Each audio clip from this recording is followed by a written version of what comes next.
예, 먼저 저희 조합을 이렇게 멀리서 인천 가본지도 좀 오래된 인천 멀리서 이렇게 방문해 주셔서 너무 감사드리고요. 제가 오늘 여러분들에게 발표드리는 거는 그냥 저희 조합이 하고 있는 형태에 대해서 그냥 검증을 한번 받아보는 시간으로 그렇게 생각하고 저희가 하고 있는 것을 소상히 말씀을 드리겠습니다. 그리고 오늘은 그 강의라기보다는 그냥 워낙 그 동암신협에서도 잘한 걸로 제가 소문 듣고 있기 때문에 저희하고 같이 그 우리가 현 시점부터 계속 앞으로 나아가야 할 방향에 대해서 가치관에 대해서 그 신협의 정체성에 대해서 서로 의논하는 그런 시간이 되었으면 합니다. 그래서 자유롭게 말씀해 주시고요. 자유롭게 이렇게 혼동해 주시면 되겠습니다. 그럼 진행 들어가겠습니다.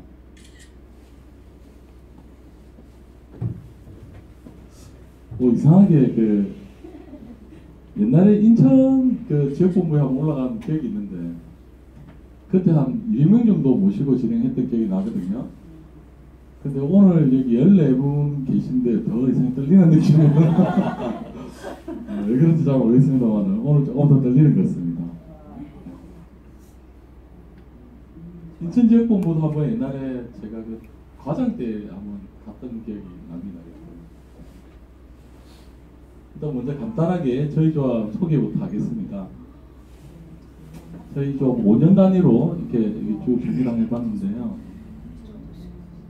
자산이 조금 급성장한 때가 있었죠. 449억에서 2008년도에 저희가 그 통보를 진짜 1대1 수준에 저희가 700억 그쪽에 한 800억 정도 되는데 합병을 했습니다.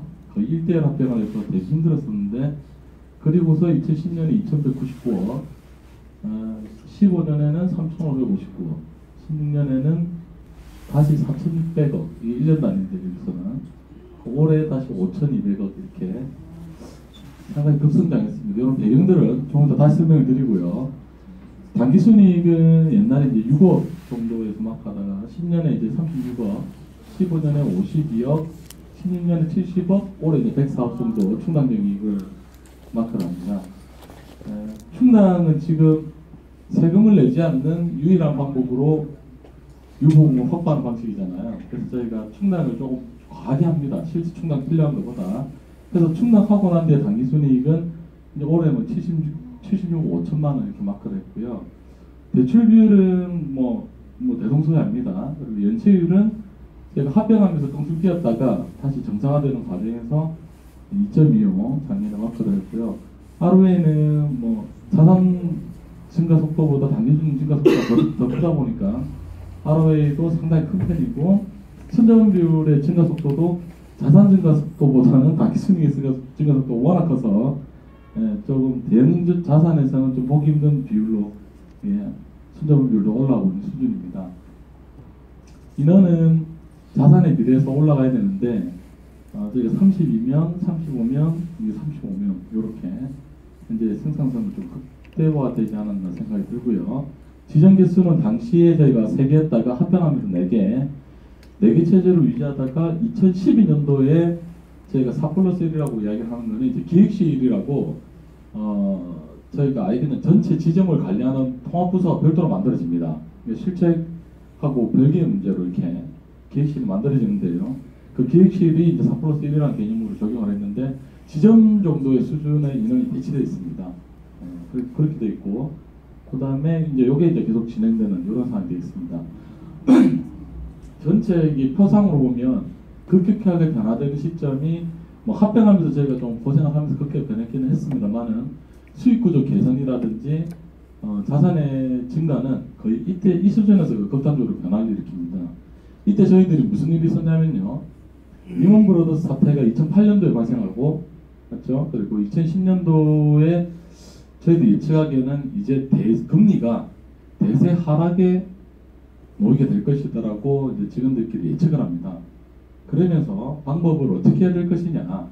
과거에는 2000억 시대 때 2010년도까지만 해도 그 여수신의 금리 차가 좀 커서 마진이 좀 형성되는 시기였는데 앞으로 이거보다 더 줄어든다면 이제는 단기순이익을 그렇게 만들 수 없다라고 판단했습니다. 그래서 그때부터 저희는 양적 성장을 갖다가 도모하게 됩니다. 그러면서 극히가 큰 겁니다. 원화값이 방마진으로 줄이면서 양이 늘어나면 단기순이익의 절대량은 동일한 수준을 유지하게 되죠. 네, 그렇게 해서 그러한 정책이 2010년부터 지금까지 계속 이어지고 있는 상황이 되겠습니다. 하면서 자산은 커지면서 양이 커졌는데 마진의 축소는 생각보다 그렇게 빠른 속도로 안 되더라고요. 제가 예측한 것보다. 그렇다 보니 마진의 축소 폭도 작은 데다가 자산이 월등하게 커져버리니까 당연히 단기순이익은 비약적으로 발전하는 이런 상황이 되겠습니다. 그런데 여기는 또 함정이 또 있습니다. 동아신협의 여신구조를 제가 지금 정확하게 몰라서 그러는데요. 저희의 여신구조를 좀 이해할 필요가 있는 게요. 저희 5,200억 중에서 76%의 여신이라고 그랬는데 저희 여신 중에 약 60% 이상은 그 하이리스크 여신이에요. 이게 하이리스크 여신이라 하면 일반화된 매뉴얼 여신이 매뉴얼 여신이라 하면 소매대출들 누구나 앉아서 그냥 아파트 가격 기준 가격만 넣어버리면 대출금액이 산정되는 형태의 매뉴얼이 아니고 한 단계 더 좀 고민을 해야 되고 리스크 테이킹을 해야 되는 여신들이 비중이 높다는 이야기입니다. 그게 저희 조합이 가지고 있는 장점 중에 하나이기도 한데요.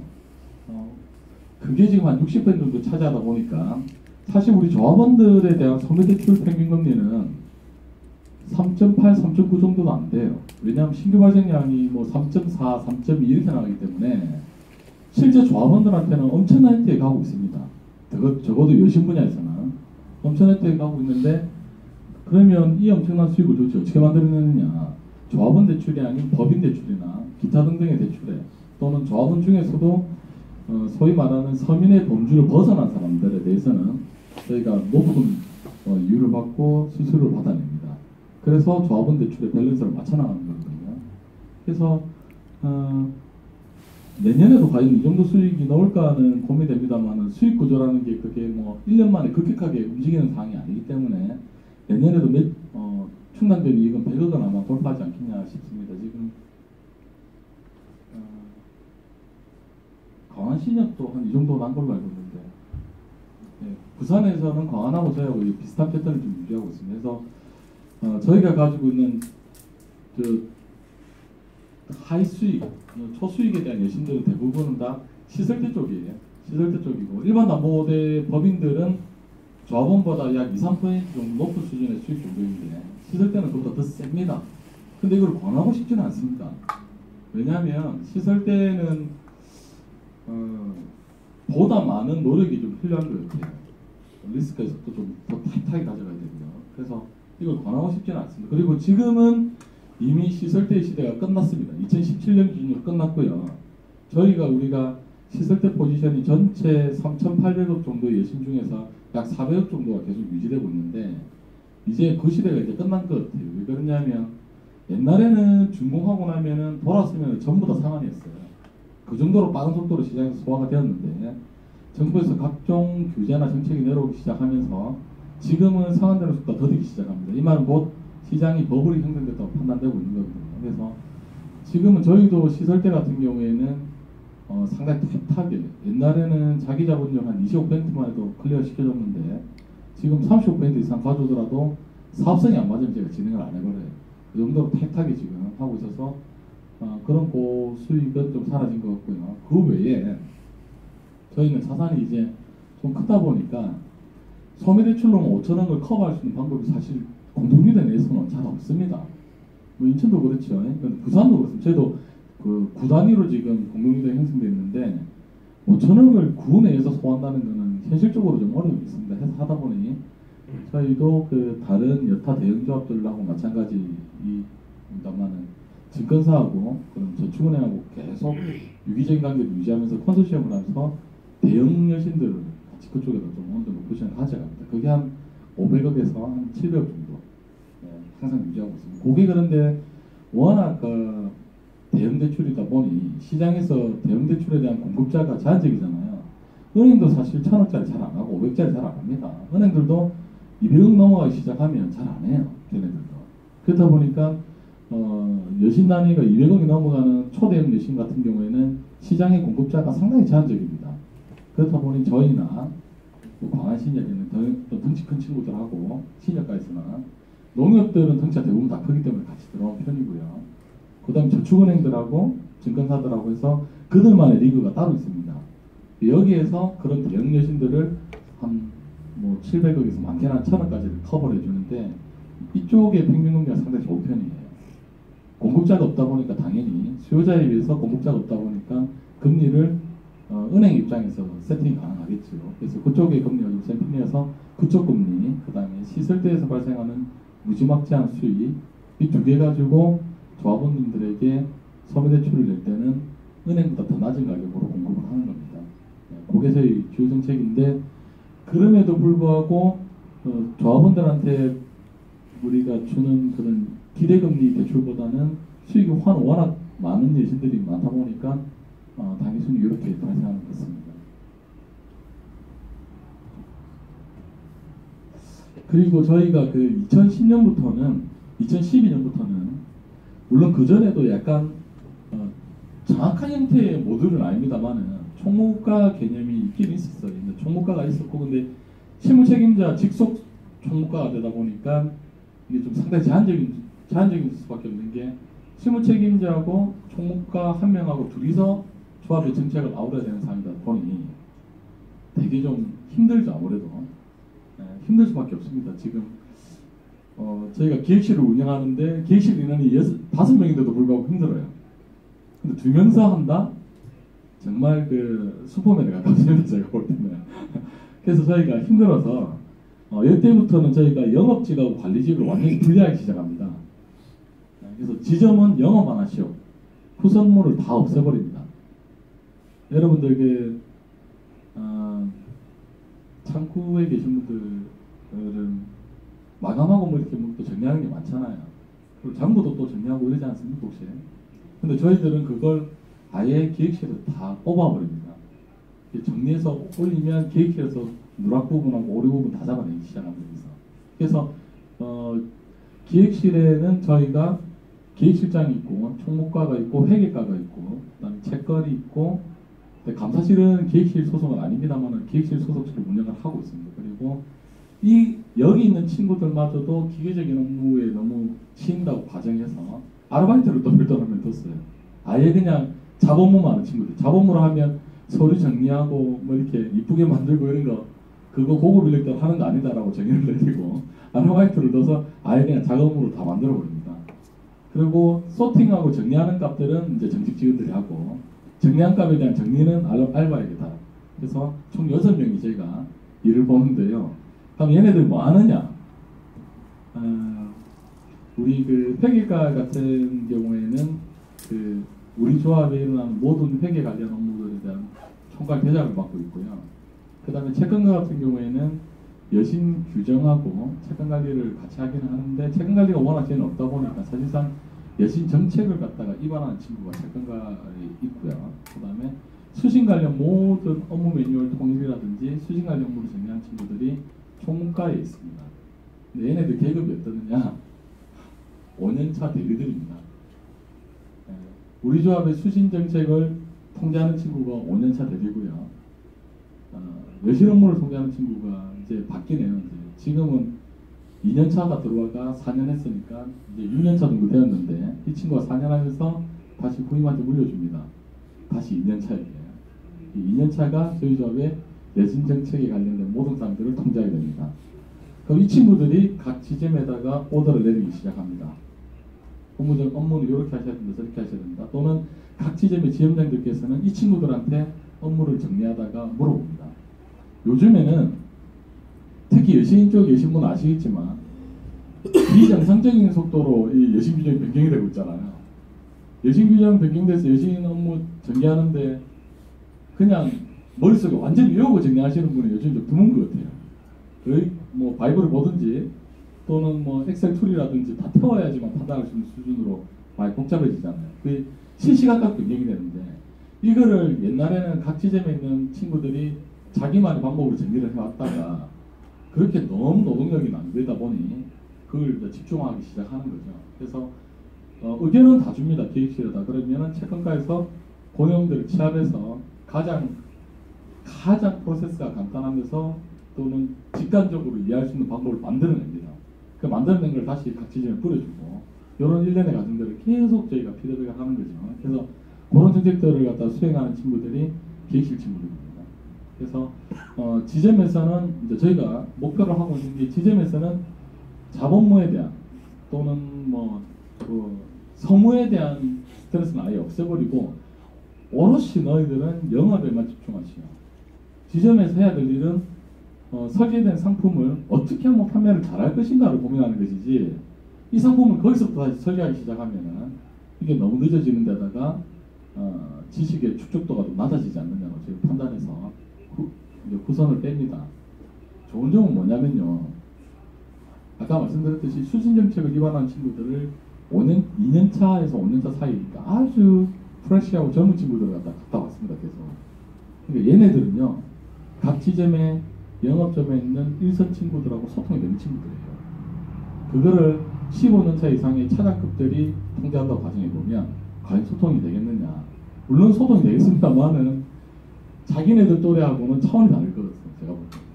실제로 그런 것 같습니다. 저도 우리 직원들하고 허물없이 막 지낸다고 생각하는데 직원들이 좀 불편한 것 같아요. 일찍 간다면 되게 좋아하더라고요. 그래서 저희는 좀 젊은 친구들을 주무부서로 배치하는 이유 중에 하나가 소통이 되어서 너희들끼리 업무를 정렬하는 이야기입니다. 1번이. 두 번째는 걔네들이 제일 똑똑해요. 지금 입사한 지 대졸 졸업하고 3년차 되는 친구들이 경험치만 없을 뿐이지 이론적 고찰이라든가 논리적 전개는 제일 똑똑합니다. 우리 자 통틀어서. 학력이 또 제일 좋지 않나요? 보통 우리 후배들이 제일 마지막 학년들이 학력이 좋을 분들은 되게 똑똑합니다. 그래서 저희는 그 친구들의 지식을 아주 헐값에 빼먹는 거죠. 젊었을 때 막 빼기 시작하니까. 그래서 그 친구들이 가지고 있는 능력치를 최대한 끄집어낼 수 있는 게 젊었을 때 기획실을 배치하는 거다라고 저희는 정의를 내려서 신입 직원들 중에 제일 똘똘한 놈을 착 뽑아냅니다. 뽑아내서 우선에다 배치를 쭉 합니다. 그러면 그 똑똑한 놈이 변화에 대한 그 갈망도 가장 세고 사실 한 10년차 이상 정도 되고 이러면은 변화 싫어하잖아요. 기존의 루틴 좋아하잖아요. 그 기존의 루틴. 원래 해왔던 거. 내가 잘 아는 거. 그런데 이제 들어온 신입 직원들은요. 그게 참 이상한 업무라고 생각합니다. 이렇게 하면 더 간단하고 이렇게 하면 더 명확한 업무인데 왜 이걸 계속 고집하지 생각하는 친구들이 몇 년 차냐면 보통 3년차 언더입니다. 그런 친구들의 그 변화에 대한 갈망이 되게 많은 친구들이 정책을 주무를 수 있는 위치에 있다면 변화 속도는 상상을 초월해지는 거죠. 기획실에서는 과연 이 변화를 감당할 수 있나 없나 이렇게만 판단하면 끝인 거예요. 누가 변화를 시킵니까? 일선에 일하는 친구들이 가장 합리적으로 일을 변화시키기 시작하는 겁니다. 그래서 저희는 기획실에 좀 어린 친구들이 많이 배치되어 있습니다. 방금 전에 온 친구도 대리인데 이제 한 5년차 된 것 같습니다. 6년차 된 것 같습니다. 근데 2년차 때 저 친구가 총무과로 왔는데요. 처음에는 조직 내부에서도 말들이 많았어요. 과연 부서장이라 하면 10년 이상의 경험치를 가지고 직원들을 통솔할 수 있는 아울러야 되는데 2년차 대리가 앉아가지고 부서장 역할을 할 수 있는 이야기 많았는데 역대급입니다. 지금 기존에 어느 부서장도 하지 못했는 일을 혼자서 다 합니다. 역대급입니다. 그리고 총무과도 그렇고 채권과도 그렇고 그렇습니다. 그래서 그 친구들이 모여서 하는 게 기획입니다. 업무를 우리가 그 지점이 4개잖아요. 지점 4개를 동일한 업무를 하다를 하면요. 해석 능력이 다 달라요. 좀 신기하긴 하던데요. 저도. 우리가 법률 문구가 이렇게 좀 규정 문구가 이렇게 쭉 있으면 이거를 내려주면은 자기가 이해하는 방식으로 모든 걸 다 이해를 합니다. 두 줄 거라 이러면은 위에다 떴는 사람이 있고 밑에 떴는 사람이 있고 간단하게 그 정도로 이게 해석에 대한 차이가 사람마다 다를 수가 있구나라는 정리가 되더라고요. 그래서 그런 업무들을 하다를 하고 피드백을 받아보면 다 달라요. 지점은 또 동일합니다. 자기네들끼리 의논했으니까. 다 달라서 아 이렇구나라고 판단이 되어서 기획실에서 업무의 매뉴얼도 정리를 해서 내려줍니다. 아주 디테일하게 잡아줍니다. 그러니까 우리가 규정이 내려오면 규정이 러프하잖아요. 그러다 보니까 좀 해석에 따라서 이렇게 되고 저렇게 되는 것들을 기획실에서는 아주 디테일하게 다 잡아줍니다. 그래서 그걸 다시 내려주면 그게 1년치가 쌓일 거잖아요. 그러면은 그 내용 가지고 연말되어서 쭉 다시 뽑아서 기획실에 판단했을 때 이거는 반복 교육이 필요한 것들은 다시 하라고 하고 이제 일시적인 것들은 소멸시키고 이런 그런 것들을 아까 그 말한 대리들이 다 집행을 하고 있습니다. 계속.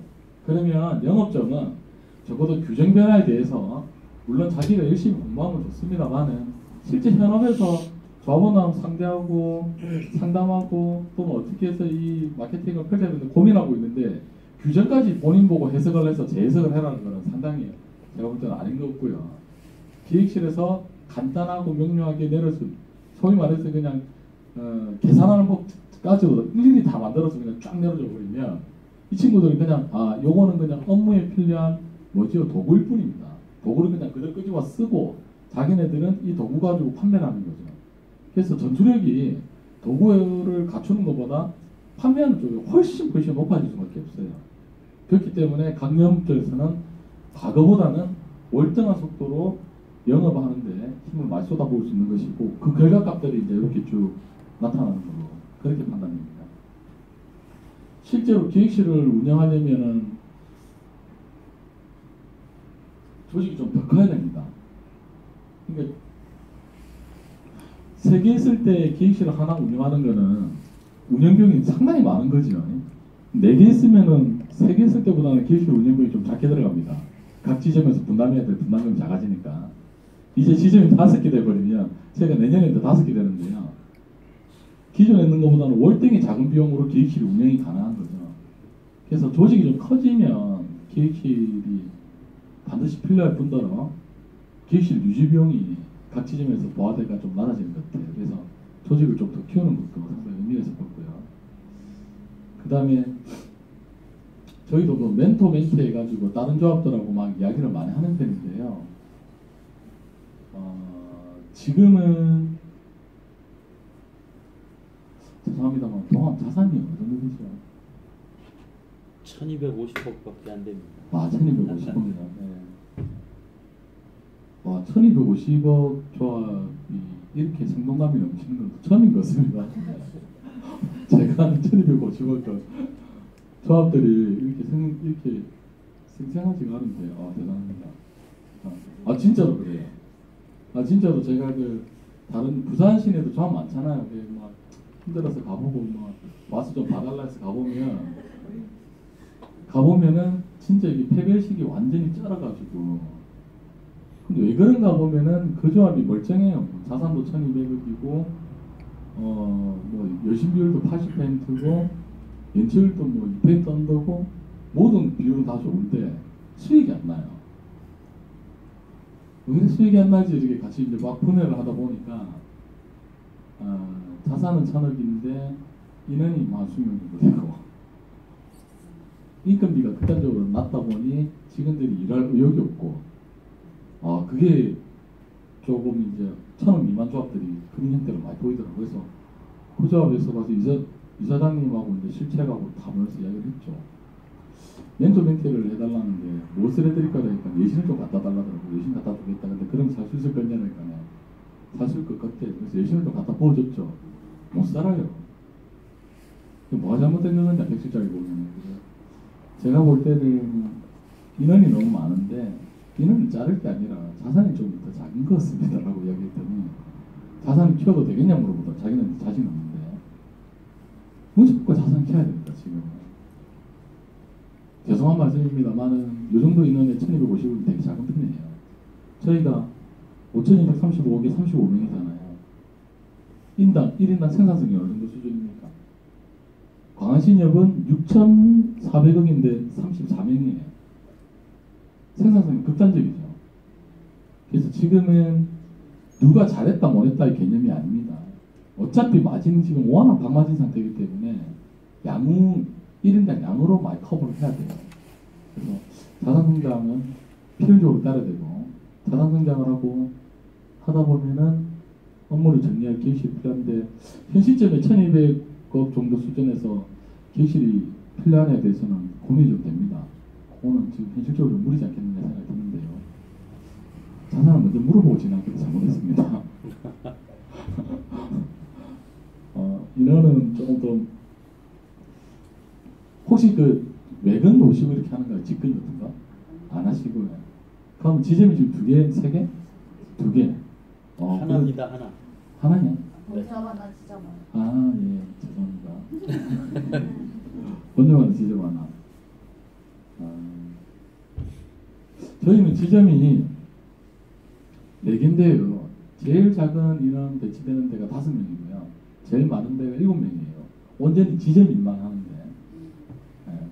아니 본점이 없잖아요. 이사장님하고 이사님은 다 우리 여기 3층에 가 있기 때문에 1층도 지점이에요. 저희는 연지 지점이라고 해요. 여기는 그 지점장이 대장이고 다른 사람들 내려가 있지 않습니다.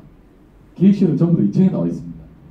아예 그냥 완전히 분리되어서. 그래서 저희 지점이 있는데 지점의 인원이 이제 아까 전에 말씀드렸듯이 제일 작은 지점이 5명이고 제일 많은 지점이 한 7명 정도 되는데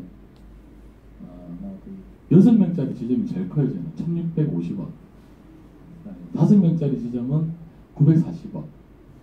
그러니까 5명이 940억이잖아요. 6명짜리를 샘플로 드려볼게요. 좀 재밌는 비유이긴 한데 6명짜리가 예금하고 출자할 계획이 1650억이에요. 근데 그 중에 수신 창구는 3개밖에 없어요. 다음은 예금하고 출자 1650억을 누가 감당하는 거죠? 3명이 감당합니다. 1인당 얼마입니까? 550억이 넘죠. 1인당 550억이에요. 웬만한 조합에 지점 자산을 혼자 감당하는 겁니다. 이렇게 하려면은 각종 프로세스로 완전히 제거해 줘야 돼요. 그렇게 갖고만 한 명이 550억 감당할 수 있겠습니까? 1년에. 거의 불가능합니다. 그래서 저희는 그러한 패턴이 좀 되어 있는 거고, 그렇지 않다면 좀 다른 형태로 전개를 해야 되겠죠. 그래서 지금은 생산성의 시대이기 때문에 생산성 증대에 대해서 좀 고민을 해보셔야 될 것 같습니다. 혹시 이 전문님 실례입니다만 네. 혹시 당기 순이익이 6억 7,100 났습니다. 예, 그러면 저희가 이제 이 포지션일 때 네. 그것도 맞죠. 네. 그래서 생산성의 시대에 조금 정리가 좀 필요하지 않겠느냐 하는 생각이 듭니다. 혹시 그 작년에 그 저희 조합 그 인사 모집 요강 사람인가 거기서 보신 적 있으십니까? 없으십니까? 아니 그냥 궁금해가지고 하도 신입이 말 졸았다는 말들이 있어가지고.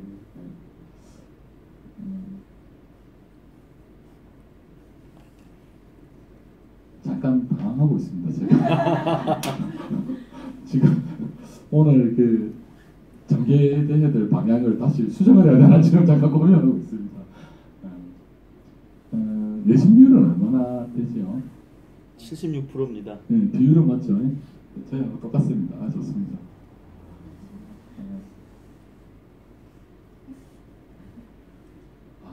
준비를 해주시면 돼요. 저희가 알아서 저희 조합에 와서 접목하겠습니다. 네, 죄송합니다. 그렇게 넘어가도록 하겠습니다. 네. 저희 조합이 그때쯤에도 기획실은 없었는데요. 원가 분석을 하고 그 다음에 수익 구조 해석을 하는 팀들이 따로 있긴 있었어요. 그러니까 그때는 실무 책임도 직속이죠. 지점장도 하면서 막 그런 것도 하고 우리 워낙 우리는 일을 잘할 테니까. 그 기획실에서 가장 중요한 업무가 뭐냐면요. 조직에서 일어나는 각종 뭐 행사 이런 걸 관리하는 데가 아니에요. 기획실은 원래는 그냥 총무과에서 하는 것들이고, 기획실의 본연의 업무는 우리 조합의 수익 구조를 해석하는 게 본연의 업무입니다. 그래서 금리 방향을 어떻게 설계하고, 여신 수신 금리 상품 다 설계하잖아요.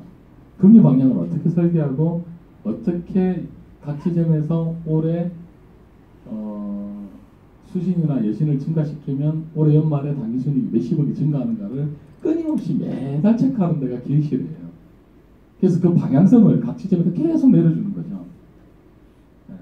우리가 각 지점에다가 여신 실적을 할당을 할 때 보통 이제 반기 단위로 찢어버리는데 반기에 얼마라고 줄 때 여신 실적을 주면은 상품이 워낙 다양하잖아요. 소매 상품들 같은 경우에 3.매일 수도 있고 또 도매 상품들 같은 경우에는 7배, 8배 넘어가는 경우도 있고 그렇다 보니 기획실에서 원하는 건 하나입니다.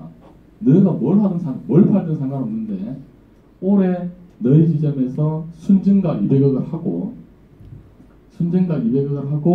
평균 금리는 5.5% 이상으로 판매를 하라가 주문이에요.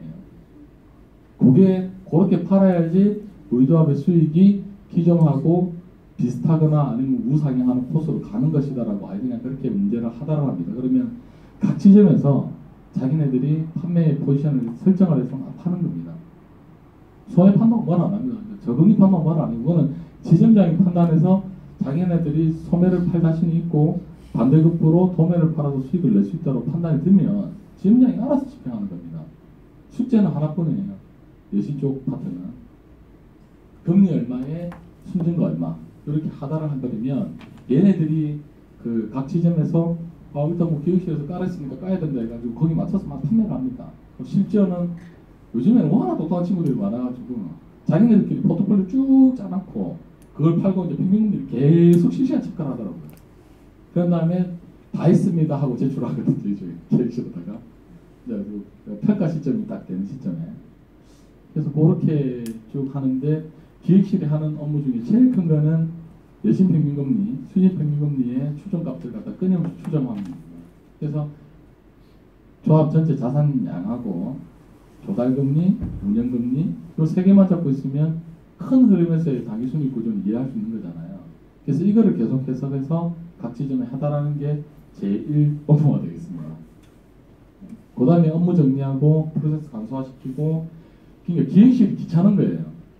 옛날에 우리가 뭐 이렇게 뭐 수신 업무를 하고 여신 업무 하면 정리하는 게 너무 많아요. 보조부도 많고. 근데 어느 날 기획실에서 가만히 치다 보니 전부 전산화 다 돼 있거든요. 이거를 왜 인쇄를 해야 되는지 자기네들이 이제 스트레스 받기 시작하는 거예요. 귀찮으니까. 그래서 이게 전산화 다 되는 거는 다 생략을 시작하는 거죠. 그러면서 후선 업무를 극단적으로 줄여나가기 시작합니다. 그럼 뭐가 빨라지죠? 퇴근이 빨라집니다. 후선 업무를 극단적으로 줄여버리니까. 그래서 퇴근이 빨라지는 업무의 형태로 전개되는데 이게 제가 볼 때는 효율의 관점에서 보면은 가장 합리적인 것 같아요. 그런 것들을 끊임없이 생각하는 데가 기획실이고 기획실이 없는 조합 같은 경우는 그런 거를 끊임없이 이제 조합 자체적으로 브레인스토밍을 통해서 제거할 수 있는 건 제거를 해나가야 되는 거죠. 그런 게 필요하지 않나 싶습니다. 그 부산 시내 같은 경우에는 이제 어느 정도 아는데요. 저희 조합이 다른 조합에 비해서